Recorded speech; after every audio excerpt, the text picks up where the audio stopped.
Hello, everybody, and welcome to Ignite Radio Live. We want to thank you right out of the gates for helping us be named by Spotify as one of the top podcasts globally in 2022. I'm not quite sure what the criteria for that is, other than having an amazing wife, but we'll take it. Tonight, you will hear about how Josh went from a homeless high school dropout to an attorney, to a college professor, to a politician, through the power of persistence, hope, and determination. You will hear about how Josh decided to stop looking at himself as a victim of his circumstances and how his mindset went from why me to why not me. Tonight, we're delighted to share with you the incredibly inspiring testimony of Josh Williams. This took place at a Belief and Beverages night. These are wonderful evenings for our amazing, faith-filled monthly partners whose prayers and financial support are the reason you're hearing this right now. Please go to ilovemyfamily.us and click on that partner tab. And now, on with our program. Hi, my name is Liz Strang, and my husband and Lee and I live outside of Sylvania. We have 8 kids, and our parish is St. Anthony's up in Temperance, Michigan. I'm a stay-at-home mom, and Lee is a law professor at UT. I had the privilege of hearing about Josh several years ago as Lee would come home from work and talk about this conservative, dynamic young guy he had in class. Then this past year, I got to know Josh and his beautiful wife, Niera, even more on the campaign trail as Josh ran for Ohio State Representative for the 41st District. Lee and I wholeheartedly supported Josh because of his solid Christian conservative positions on issues ranging from pro-life, school choice, Second Amendment, religious freedom, and criminal justice. Praise be to God, Josh won. He won his seat, making him the first Black Republican state representative for Ohio in 50 years.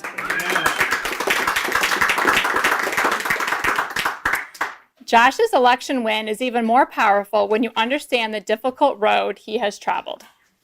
Tonight, you will hear about how Josh went from a homeless high school dropout to an attorney, to a college professor, to a politician, through the power of persistence, hope, and determination. You will hear about how Josh decided to stop looking at himself as a victim of his circumstances and how his mindset went from why me to why not me. Please join me in welcoming Josh Williams.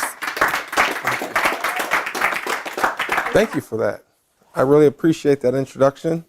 Both your husband and you have been tremendous in my life, and I appreciate the friendship and the mentorship that you both have provided. Thank you for inviting me to speak tonight. And I was given the opportunity to tell you a little bit about my background, but it's not a short story, so buckle up. I'm Josh Williams. I'm a state representative serving my first term out of District 41, which goes all the way from Richfield Township to Sylvania Township, Sylvania, portions of Toledo, all of Point Place, Oregon, and Jerusalem Township. I'm a practicing attorney. I specialize in criminal defense. I'm also a college professor at Adrian College, where I teach criminal law, criminal procedure, and constitutional law. But life was not always that easy. So, as you heard, I'm a former homeless high school dropout. So, I was born and raised here in Toledo, Ohio. At the time of my birth, my mom was 26 and my dad was 68. So, there was a little bit of a difference there. My dad died when I was 5 from cancer, and I was raised by a single mom in poverty here in Toledo. Eventually, we made our way out towards the University of Toledo in a set of apartments, and life changed a little bit. I was exposed to more cultures, more range of individuals, and my group of friends kind of grew. And I was attending Start High School as an honor student with a full scholarship to Ohio State when, at the age of 18, I became homeless. And I dropped out of high school. So shortly after that, trying to find my path, I met my first wife, the mother of my son, Matthew, and I started working for the railroad next to the Jeep plant. And along the way, I got my GED, but at the age of 21, I fell 30 feet off the side of a train and destroyed my spine. So I have seven or so herniated discs in my back. She was 9 months pregnant with my son at the time, so getting back to work was a priority, and I kind of rushed it. And my back got worse over the next 2 years. So by the time I was 23, I took a nap, and when I woke up, I couldn't feel my legs. So I was taken to the emergency room, told that, I had temporary paralysis and I needed to see some specialists. And at the age of 23, it took me down a dark road. So I became fully disabled at the age of 23 in 2007. Shortly after, in 2008, I had my first back surgery. I had 2 back surgeries in 2008, and it was worse. I couldn't walk without the assistance of 2 canes. I couldn't stand up straight. And I became fully disabled and laid in bed for 6 years total, but at that period, it was 2 consecutive years that I laid in bed. Doctors wanted to do more procedures, but the Bureau of Workers' Compensation, because I was an injured worker, didn't want those procedures done. So over a 2-year period, I laid in bed in complete darkness in a room with the curtains drawn, and I blew up to 458 pounds. They said give you the long version, so I'll give you the long version. What I distinctly remember about that time is I was so big, when I would get out of the bed, my bed had a divot, a permanent divot from how big I was. And I could barely walk to relieve myself, so a little bit too much information, but I used to have to relieve myself in the plastic urinals and listen as my 2 stepkids and my ex-wife dumped my urine in the toilet while they gagged. And I laid there for 2 years. And I went and saw every specialist in Toledo, and they kind of all told me the same thing. Be happy you can barely walk with assistance. Collect your disability check, and here's some pain medication. This is your new life. So in 2009, after a year of trying to fight to get better, I gave up. And I sucked into a pit of despair and hopelessness. And in 2009, I made arrangements for my ex-wife to take my 2 stepkids and my son to Meyer, and I wrote out a suicide note and sat on the edge of the bed with my gun and cried like a baby while I was, contemplating suicide. And at that very moment, my 3-year-old son, Matthew, walked in the room and said he was hungry, and that stopped me from killing myself. In that moment, I lost a little bit of faith. I was always a religious man. My dad was a reverend. I was raised in the church. But I just sunk so low, I had given up. And looking back on it now, in the moment I didn't realize it, but looking back on it, I truly and honestly believe that God sent one of his foot soldiers in the room that day. Mm-hmm. See, something that told my wife to leave my son behind, even though I hadn't picked him up in over a year and a half. I couldn't care for him. I could barely care for myself. But something was telling her to leave him behind. And at that moment, my life changed. So for a long time, I looked at myself as a victim. I used to ask why me all the time as a kid. I spent a lot of Christmases and Thanksgiving by myself, cried myself to sleep plenty of nights. And I used to ask God, why me? Why did I have to live in poverty? Why did I have to have such an older father? Why did I have to be raised by a single mother who had the intellect of a 6th grader? Why did I have to go through that? And he showed me the answers later on, but I was too naive and too stupid at the time to realize it. So at that moment, I made a promise to God that if he helped me get out of this, that I would do everything in my power to walk down the path he would lay for me. And at that moment, I didn't realize a lot of this at the time. But God started to put some very, very special people in my life. So he gave me free will to choose whether or not I could get out of that bed. But he put people in my life to help me if I was motivated. So I got introduced to some great lawyers, John Palafka, great doctors, Michael Jajuga, and later on some great mentors. And with the help of Dr. Jajuga, I found some good doctors in Cleveland. And I started down the road to physical recovery. So in 2010, I had a surgery called a disc arthroplasty. It's an artificial disc. Someone here said their husband sells orthopedic devices. I forget. Hopefully he sold my device. And that was implanted in my spine, and it gave me some stability. It took away some of the pain. But I was so heavy, the disc below it that was damaged herniated again. So I had about 4 months of relief, and then I was back in the hole again. So in 2012, 2 years later, I had a full fusion, but I was still so big. They fused my lower back to my pelvis, and they had to do it in the front and the back, when normally they only do it one way. So I have anterior cages in the front and posterior screws and rods. So when it's cold outside, I really hate it, and I can tell when it's raining. At that point, my spine was stable and I could feel it.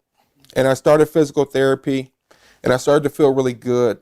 And I told my lawyer, I said, hey man, I got to get out of this bed. I'm going to die in this bed, and I got to set an example for my kid. So we started down the process of recovery. I had weight loss surgery in 2013. I lost over 100 pounds in the first 3 months, 200 pounds total. Wow. And then I really felt healthy, you know, and I'm like, okay, I'm ready to get back in the workforce. I can't just lay here and sit around anymore. So we did some testing, and we knew I couldn't go back into manual labor. So they figured out that I could do sedentary work, and I was a smart guy. So my lawyer said, if you ever got a paralegal degree, I would hire you in a heartbeat, and any lawyer would be happy to have you, because I become proficient in workers' comp law, and he could kind of see my legal mind working. So we went to BWC, the Bureau of Workers' Compensation, and said, hey, approve this guy for vocational training in the form of college. And they said, absolutely not. Instead, they offered me a settlement of $100,000 for my claim, and you lay in bed the rest of your life. They said, well, you can do whatever you want after the settlement. I said, absolutely not. So for a year, we fought with the state of Ohio through the Bureau of Workers' Comp for me to be able to dig myself out of that bed. And it got to the point where we had to look to file a lawsuit. We were threatening to file a lawsuit, because less than 2% of all injured workers are allowed any vocational training, and less than 0.01% are allowed anything over 6 months. And when we looked at who was allowed 2 years of training, the answer was 0%. So eventually they backed off and said, if you can find someone to pay for it, we'll continue paying your disability for 2 years. So a non-governmental organization called Opportunities for Ohioans with Disabilities paid my first 2 years tuition and my books for my first 2 years. And I started college at the age of 30. And by the time I was 35, I had 3 degrees, including my law degree.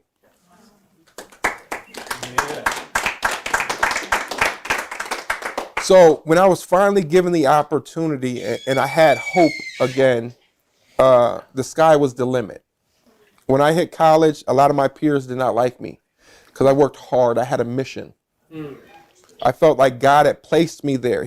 Through his grace and mercy, he dug me out of poverty and out of the bed. And who was I not to give 1,000% of my time and effort towards gaining ground towards recovery?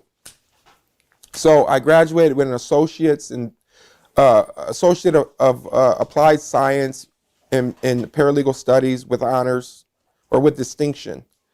I graduated with a bachelor's degree in science in paralegal studies with honors. I graduated magna cum laude.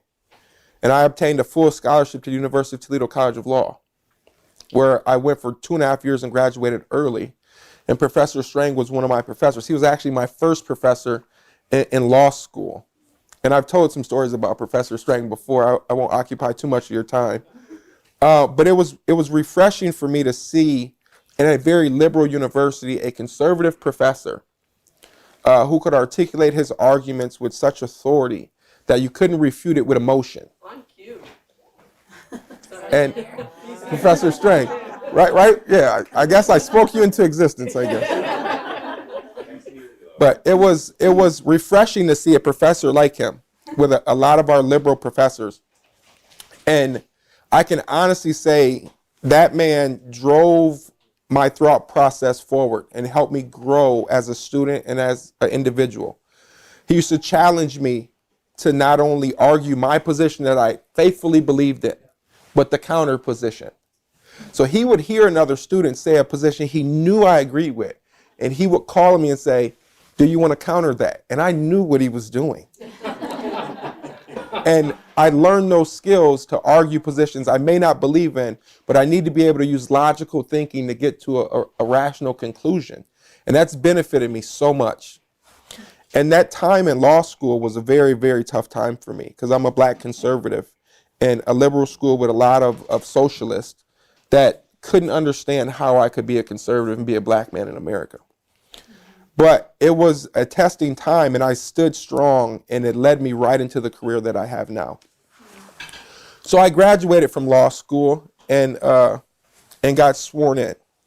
But I'll back up a little bit because there's a lot more layers to this story.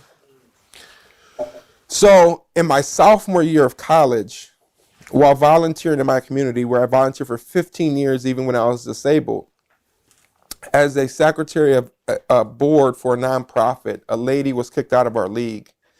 And she falsely accused me of stealing football equipment from her league.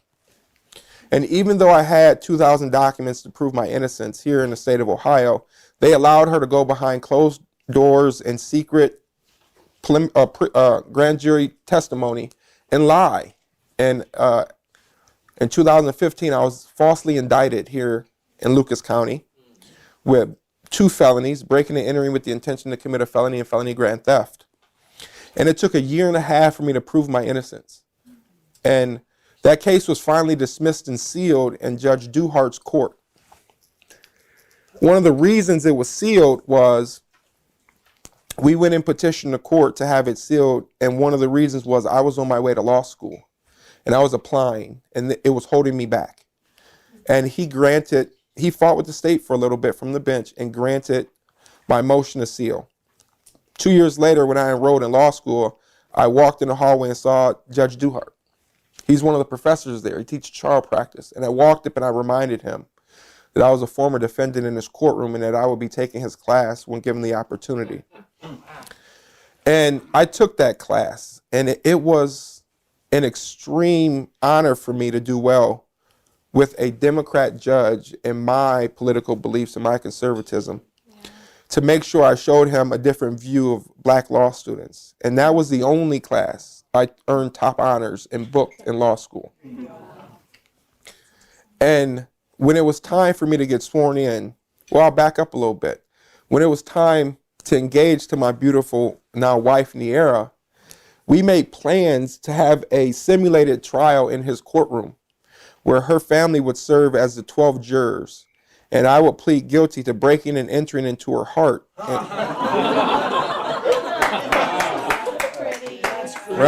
Right? So we made up a mock indictment along the same lines as my former charges for breaking into her heart and stealing her from all eligible suitors. And we were planning this, and it was going to be televised, the news was coming, and then COVID hit. It was right in 2020. So we put it off for a couple months, thinking that we had 4-week shutdown, it was going to be over, and then it turned into longer and then longer. And eventually I'm like, hey, I'm getting married, man.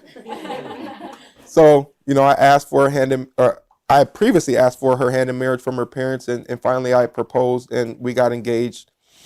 And then I finished law school, took the bar, and because we're talking a lot about my Lord and Savior today, I'll tell you how blessed I am. So when I was studying for the bar exam, my wife used to come out and ask me, well, when you fail, what are you going to do differently next time? Because I would only study about an hour a day for the bar exam. I studied 1 to 2 hours for 2 months for the bar exam. And she had friends at Michigan who were studying 16 hours a day. And so she used to always come out and ask me, when you fail, what are you going to do differently next time? And I said, I can't do anything differently. She's like, well, why not? I said, well, I have a schedule to keep on certain subjects, and I know it. I don't know how, but I know it. She's like, there's no way. So then with COVID, it got pushed back. When I finally took the bar exam, unlike other lawyers, I got to take the bar exam at home, online, right? So we would shut all of our sliding doors, and I would take a section of the bar, and then there would be a break. And she was timing it, and she would time my sessions. I would get done. I would hear that sliding door open up, and she'd be like, how'd you do? And I said, I did amazing. She's like, there's no way. I promise you. And she'd shut the door, and I would take the next section. She'd open it and be like, how'd you do? And I'm like, I did great on that one. She's like, there's no way. So when it was all said and done, she came out, she said, okay, now I don't want to be negative, but when you fail, what are you going to do better next time? And I said, there's nothing I can do better. I said, out of all the sections, there was not one subject I guessed on. I knew it 100%. And she said, there's no way. And then we got my scores back. And while I had colleagues that failed by 30 points and 35 and 40 points, my first time on a bar, I passed by 35 points in Ohio. And I can only give glory to God for that, because he literally, it will be on the tip of my mind. And he blessed me with a brain that works that way. When I understand something, I don't forget it. I had great professors and great mentors around that time, and he really blessed me. So I became a practicing attorney. We were getting ready to get married. And of course, generating funds for the wedding was a priority, and I would work my butt off. And I remember coming home about 6 months before our wedding, and I told my wife I didn't want to be a lawyer anymore. And like most women that are getting ready to have a wedding and just married someone that was in law school, she's like, you're crazy. And I told her, I just feel empty. I feel like I'm part of the problem. I'm in a criminal justice system that I know is wrong. It needs to be fixed. And I feel like I'm just generating revenue off of other people's misery. And we had long conversations about it with some choice words exchanged. And she convinced me just to truck it out and get through our wedding and reflect then. And I started teaching as a way to try to fill that void, and it didn't do it. It did not do it. And after we got married, I went back to Christ, and I prayed about it, and I prayed about it, and I prayed about it. You know, fill this void in my life. What is it? What am I missing? I know this is the path that you laid down for me. I just don't see the future. I'm going to continue walking down it. Do just like you did when I was in that bed. Put the right people in front of me, and I will accomplish the mission. I will walk down the assignment you have for me. And almost instantaneously, politicians started popping up. I would have conversations like I have for years with colleagues about issues, and I would have opinions about problems, and I would have solutions. And I met two Republicans that I talked to for years in Sylvania in the prosecutor's office. And we went behind closed doors one day after court and just talked shop for a couple hours. And they were like, well, why aren't you running? And I said, I wouldn't know the first place to look to run. I've always been interested in it. I wouldn't even know where to go. I'm an independent. I've never registered with a party. I know what my views are. I'm a libertarian leaning. I lean Republican. But I've never considered really running. And they said, well, the first place you got to go is talk to Judge Corey. I appear in front of Judge Corey every day in Toledo Municipal Court. So one day I approached, and she's like, okay, what judgeship do you want to run for? And I'm like, I just started practicing. I got to be a lawyer for 6 years before I could be a judge. I said, I want to be a state rep. And she said, okay, have dinner with me and my husband tomorrow. And we had dinner at this bar called Cock and Bull. And when I walked in, there was about 15 people waiting on me, including Board of Election officials, her husband, who's politically active, and a myriad of people. And within 5 minutes, they were telling me what district I was running for, what my opponent was, right? And I'm like, whoa, slow down. I'm like, I got to run this by my wife. And they gave me 48 hours to give them an answer. And they called me after the first day, and I said, I'm undecided. So they invited me to a Frank LaRose fundraiser in Perrysburg. And it finally hit, and I texted my wife, I want to do it. And she said, I support you in everything you do. I said, okay, I'm going to run. So at that point, you know, I declared my intention to run. We pulled petitions, and we started down the path because I honestly and truthfully believed that it was a path that God laid down for me. For a long time, life was difficult for me. And I've always looked at it through this lens now that I can reflect on it in the past. See, I see our life as a path that you can walk down like a game trail in the woods. If you follow the path God has laid down for you, it's a little bit easier. There's still hills and there's still valleys. There's still storms and there's still winters. But if you fall off that path, there's bushes and thorns. And you may eventually get to your destination, but you're going to get there with a lot more scars, and you may never reach your full potential. Every once in a while, God will throw a log in front of you to try to guide you back onto the path. And I used to look back on all those things that were in my life and see myself as a victim of chance and circumstance. And I honestly and faithfully now, when I look back on my life, I see it as God gave me the opportunity to build skills and knowledge and wherewithal that I would need in this special assignment that he had for me later in life. And it was my choice whether or not to climb over that log or avoid it and keep going down the wrong path. And I honestly believe that going into politics was a path he had intended for me. And that's why now that I'm in the legislature, a lot of traditional rules, I don't want to say don't apply to me, but they don't threaten me. So I've already had conversations about votes that I may have, even for speaker. And now I'm arguing that the House violates the Constitution on a daily basis. Oh, jeez. Yeah, I can explain it in detail. And they said, well, this has been going on for a long time. And I said, I don't care. You violate Article 2, Section 6 every day. And they said, well, that may be true, but it's not good for your long-term political career. There you go. And I said, well, you don't know me very well. See, this assignment has a 2-year expiration date on it for me. And towards the end of this expiration date, I will look to God for his next assignment. And it may be 2 more. It may be 4 more. It may be 6 in the Senate. It may be going over to a nonprofit. It may continue practicing law. I don't know what it is. But you're not going to threaten me with a path that God didn't lead me down. And it makes me a little bit dangerous in our house because you can't influence me with that traditional path. And they've noticed that. So I continue now, even as a state representative, to practice law. I still continue to teach every Monday night. And I continue to pray because I think it was God's will that I got this assignment, and I continue to walk down this path faithfully.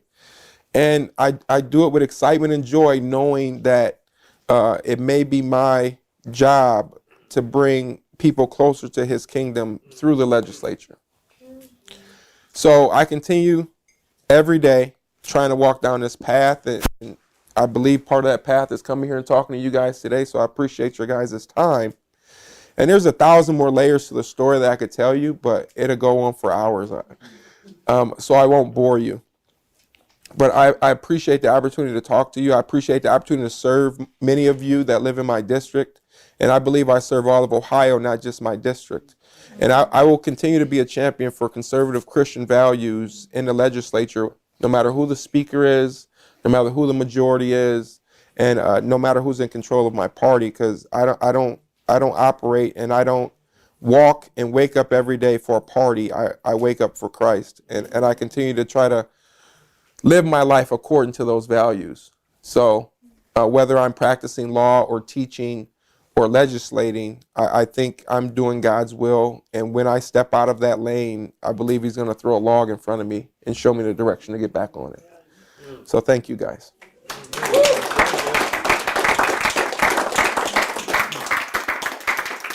Josh Niera, I just want to punctuate. We are so deeply grateful that you are with us tonight. I'm going to pass this on to Professor Lee, who happened to walk in. He's part of your story and timeline, to ask him his perspective when he encountered you and all that. I want to hear that, Phil. But from my standpoint, which of us are not experiencing adversity, difficult tumult? Probably not the likes of which you expressed, but the message is resounding. God has a mission for your life. He has a mission for your life, and take the small step. Right? Take the small step and surround yourself with people who are going to affirm you and support you beyond politics, right? Beyond ideology. Can we not be a people who come together and support each other for their excellence designed by God? Is there any identity that's greater than our unsurpassed identity in God? The ultimate battle that we face is a battle of identity. And you're connected to that, deeply connected to that. And I do think any professional people who are listening to this right now, it's an invitation to recognize there's nothing that surpasses knowing who you are and the place that God has put you to connect others to their identity in Christ, where it plays out. But deeply grateful for you. So, going to take questions right now. But before we do that, just as you were invoking the hallowed name of Lee Strang, we were very blessed that Lee happened to be walking in at that point, and very beloved in our community. So Lee, you got to fill it out a little bit. When you first encountered Josh, just tell us a little bit about your experience, because it is rather remarkable, the story he told. So Josh and I met in property class, right, Josh? You always say that, but it was constitutional law. It was my first. So this is how I met Professor Lee Strang. First day in law school. There is a professor in my first class, constitutional law, who gave an assignment to all law students before we even walked in the door. Which is unusual, right? Normally you don't do assignments in law school. Right. And you take 2 exams, and it is about the Constitution, and it's a bunch of questions like, where can you find this? Where can you find that? I thought I got there like 3 hours early. It was a 9 o'clock class. I got there at 6 o'clock in the morning to be in the computer lab, and it was packed. There wasn't a computer free. And I'm like, what are you all doing here? And they're like, we're in Professor Lee Strang's class. They're like, what? So law school is competitive. You try to ask a colleague, like, hey, what do you get for number 13? Like, I'm not telling you. And that assignment, many of the questions, the answers were, it's not in the Constitution. And we were all searching for the answers for hours. And then I walked into class and I got to meet Professor Lee Strang. That was the first time I met you. That's right. So thank you for the reminder, Josh. And so Josh was one of my favorite students because you have a lot of people go to law school for a variety of reasons. Most of them sound, right? They want to practice law. They want to have a fulfilling career. They want to serve justice. Some people don't have anything else to do, right? So they're stuck there. And Josh was somebody who was there with a mission, right? And that was clear. And he was also somebody who many, and Josh can vouch for this, I think, many law students are worried about, I guess, what their peers think of them, what the professor thinks of them. And there's some relevance to both of those, right? You don't want to be rude. You don't want to be obnoxious. You don't want to be unjust to other people. And many law students are there to learn, what do I need to do to pass the test, as opposed to, what do I need to learn to be the best practicing lawyer that I could be? And Josh was somebody who I could always call on. Josh would always have a response.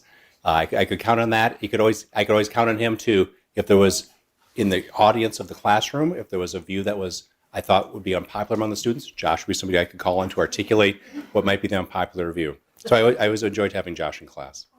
To make a comment, I had the pleasure of having breakfast with Josh when he was running, and after hearing his story of braveness and boldness and suffering, I actually think you're a cross between Wyatt Earp and St. John of the Cross.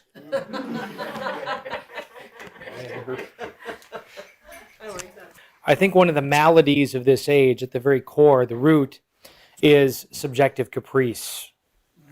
Thinking that what we feel has the capacity to dictate truth and good. How do you answer that question of communicating a truth for the good of the human person and codifying it versus overreaching and being dictatorial? Yeah. So one of the skills I learned in law school and along the way was to take my morals, my emotion, my personal beliefs out of my arguments and find a root in statute and law, history, tradition that I learned in law school. So a lot of times what we see now is this idea that what I believe internally must be represented externally. If I was born a boy and I believe I'm a girl, the world should treat me as though I'm a girl. The outward truth should match the inward belief. And I can tell you now, plenty of my defendants believe they're innocent, but the outward truth is that they're guilty. So if we operated in that world, we would have a lot more not guilty verdicts of people that actually committed crimes.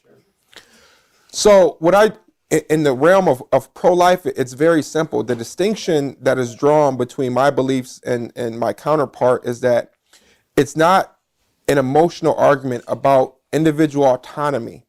It's whether or not your individual autonomy affects a third party. I take a libertarian approach, limited government. I get out of your way, you live your life, you have to answer to God, not me. But when you start to impose on a third party is where I draw the line. And the distinction between pro-life and pro-choice is that they don't see the baby as a third party, and I do.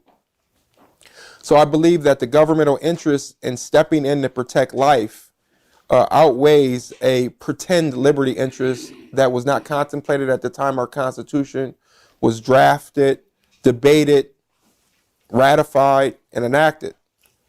So I merely look to our history and tradition. The constitutional document is where I find a lot of the source of my arguments, because as a black man in America, I look at that document as so profound. The way that I can get over the past wrongs that happened to people that look like me is that document was drafted by individuals that were so enlightened, so profound, that they knew they weren't divine. They knew that their personal belief was not the absolute truth and that they could be wrong. So they created a document that could change, that could be amended through a proper process. And individuals look at that document as inconvenient now. That the Second Amendment is inconvenient, therefore we should just be able to ban guns. That the protection of life is inconvenient, so we have to create a new liberty interest that didn't exist before. I look at that document as a contract between the true sovereigns, the individuals in their representative states, where they gave over some of their God-given rights to form a government that had authority over them. And in exchange for that new right, that new power that the federal government had, they were supposed to protect our remaining rights, some enshrined in the Bill of Rights and some left over unenumerated, that were God-given. See, we've lost those roots. And now we believe what we believe subjectively is a right. We have the right to our individual beliefs, and that society should automatically respect it without question. And that what we believe internally is the truth. And to debate otherwise is bigotry. So we have a struggle on our hands moving forward. And as a legislator, my job is to speak truth, to point you in the direction of truth. And the fact that your feelings don't matter. Facts matter. And unless there's a factual basis to a piece of legislation, I won't support it. Period. And maybe I missed it. I feel like your story, kind of starting from the beginning, went on there. It didn't seem like it's a logical conclusion for you to be a conservative. And so just kind of, when did those ideologies kind of become yours? Like, when did you kind of start leaning that way? Because it seems like from your upbringing, your first jobs, like you would have been surrounded by people who totally disagreed with you in that. And so kind of when did that point come in your life and why? Sure. So, one, I've always had my Christian moral foundation that led me towards conservatism, towards certain social issues. But given that I was raised in poverty and was on many of the governmental programs that provide assistance, you would think that I would support those programs, which I do. I think they need to exist. But the fact that I put forth the effort, right, the hard work, the determination to overcome that. And when the government wanted to tell me, sit in a bed and I'll give you more benefits, and I said, no, I want to get out of the bed and dig myself out of this hole, I started to see that the government's foot was there for a reason. And it led me down a path to really start to look at politics. And what I started to realize is the threat of government is that government wants to be needed. They want to exist. So it gives them a motivation to make it where you are relying on them. And that's why government continues to grow, and any effort to shrink it is always a hard fight. So I thought it was offensive when I'm trying to dig myself out. I'm looking at other individuals that are able-bodied that want free stuff. They don't want to work hard because the struggle is too great. They want the protections of the Civil Rights Act without having to go through the civil rights movement and the struggles that came with that. They want free housing and free health care without being the ones that build the houses or provide the medical care. It led me down a path to realize that government wants us to have this liberal view because it leads to more government. If the government's the one providing health care, they're the ones that are getting government jobs, and the budget has to grow in those departments, and therefore they have more power. If we're giving them free housing, the HUD is going to grow exponentially. And that's government's true purpose, is to grow and grab power. And a lot of that I learned in Professor Strang's class, that there's a reason the founders put our government into three branches. That there's just struggle between the three of them. They're always fighting for more power.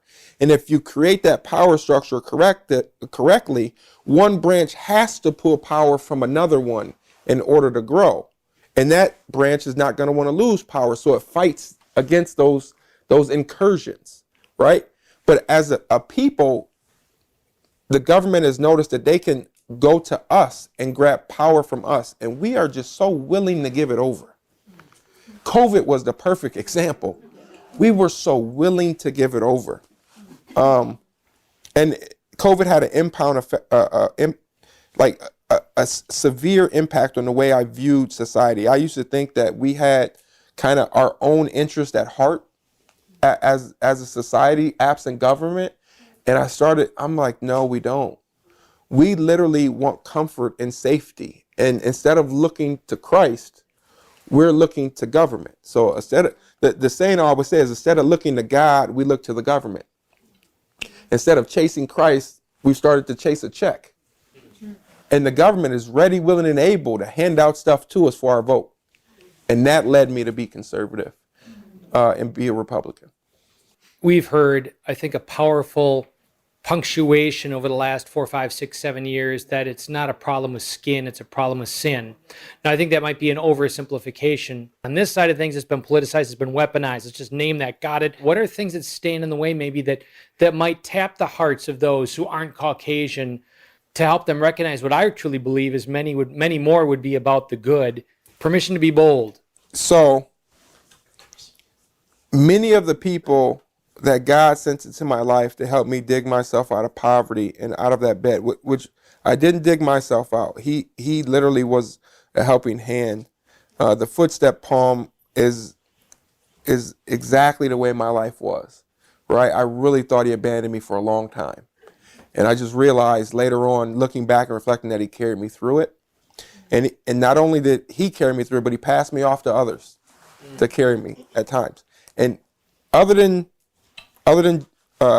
Judge Durant or Duhart, each of those people he sent me didn't look like me. John Palafka is Caucasian, though. He's a white man, right? Michael Jajuk is a white man.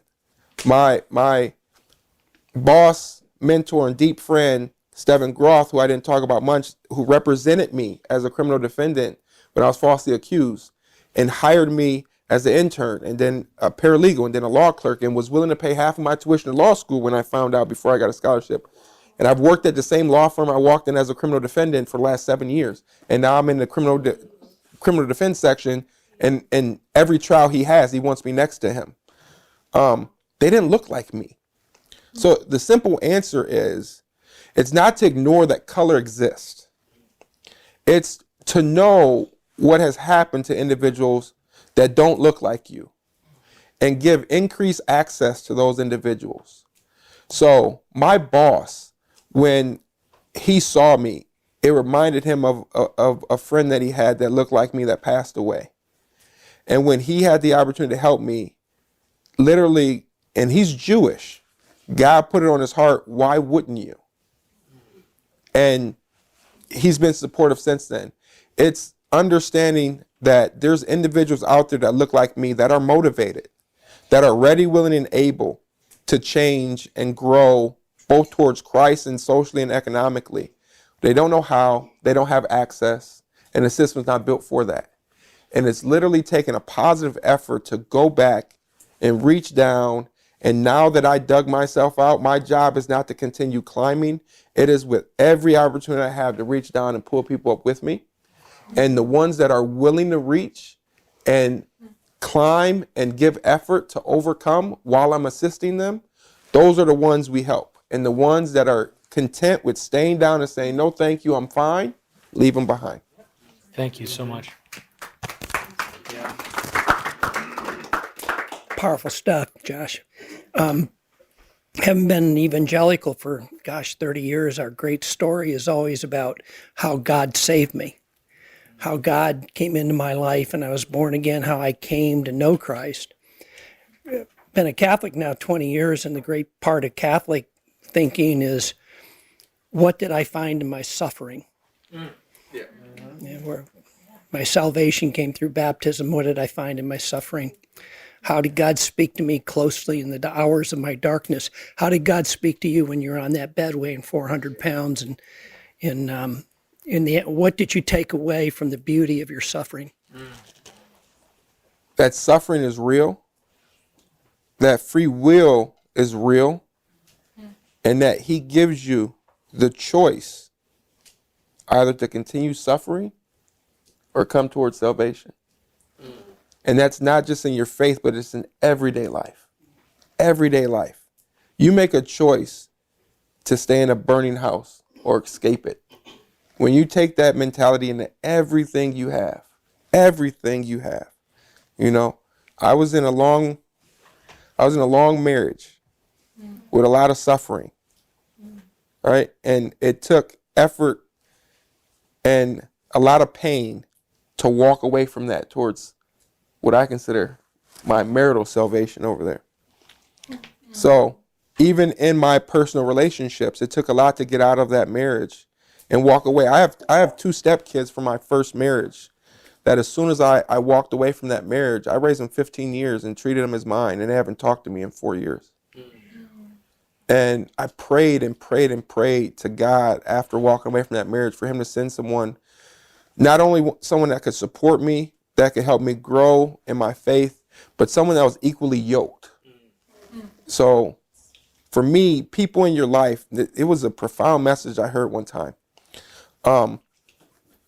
That if you are a gallon, right? If your spirit is a gallon and you try to build relationships with someone the size of that water bottle, they don't have the volume to hold all of you. So you either have to reduce who you are to fit their capacity or choose someone with a better capacity.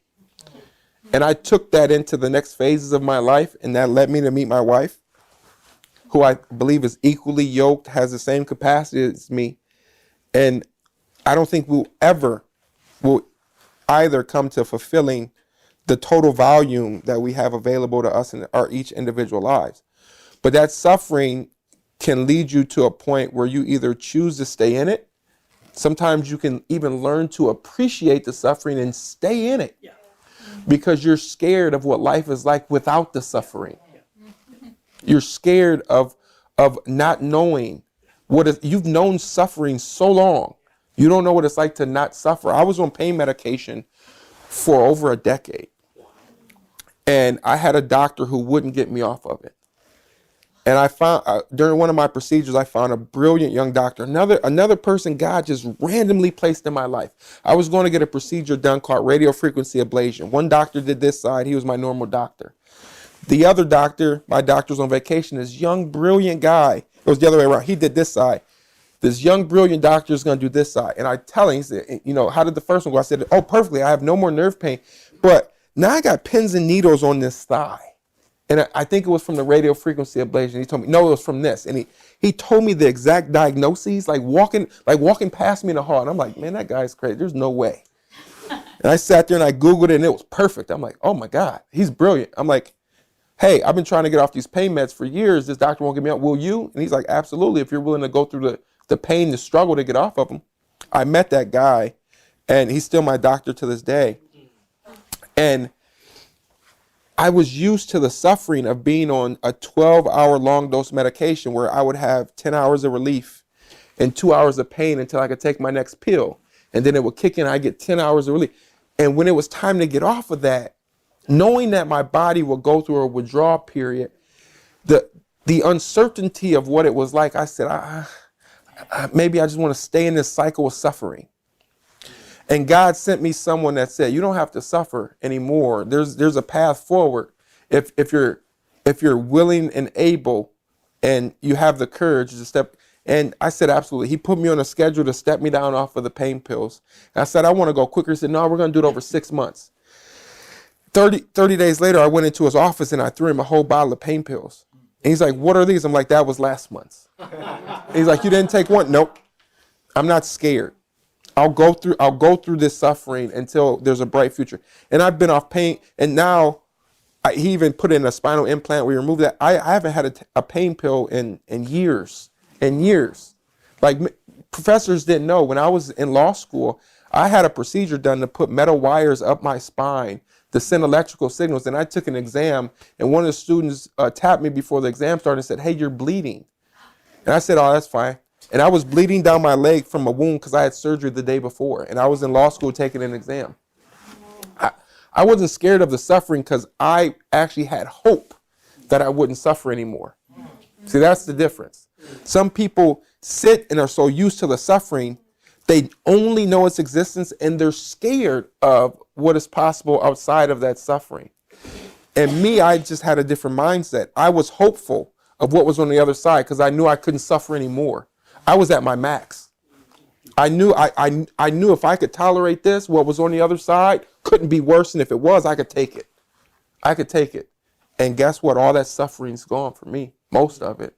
I still have, I think there's different stages of suffering for me. So I may not have spinal suffering anymore, but going down to the legislature every Tuesday and Wednesday, I suffer. I tell you that. so hopefully that answered it. I'm an open book, so you can ask about anything. Pretty cliche question, but just because I don't think you can hear people's answers enough because they're all individual. But being falsely accused, for example, your stepkids not speaking to you, speak to the word forgiveness. A lot of people hold animosity. Like I could easily hold animosity in my life, right? I can hold animosity towards the prosecutor who didn't want to look at the 2,000 documents I had proving my innocence before I got indicted. But then I would be mad at the guy sitting across the table from me now when I represent murderers and rapists and I'm proving that they're innocent because I still go against the same prosecutor and I still go against the same judges and the same prosecuting office that prosecuted me is still, Julia Bates is still in office. And eventually I had to just forgive it because it was for me. I didn't have the capacity for that hate. I didn't have that capacity for that ill will towards it. I was on a mission. And I still am. And all that was going to do was knock me off my path. And I had fallen off that path so many times. I had so many scars. And trust me, I have so many scars that I didn't have time for them. And my wife has asked me that question about my stepkids. How could you go through that? How could you not hate them? How could you still have love for them?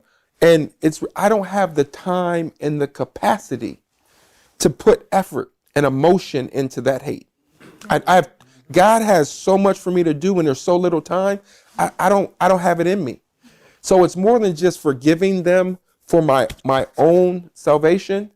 It's that God has put me on an assignment that didn't include them. So you have to be willing to separate from relationships in your personal life because you're on a mission for Christ and they may be on a different mission or they may not have received their mission yet or they may be off mission.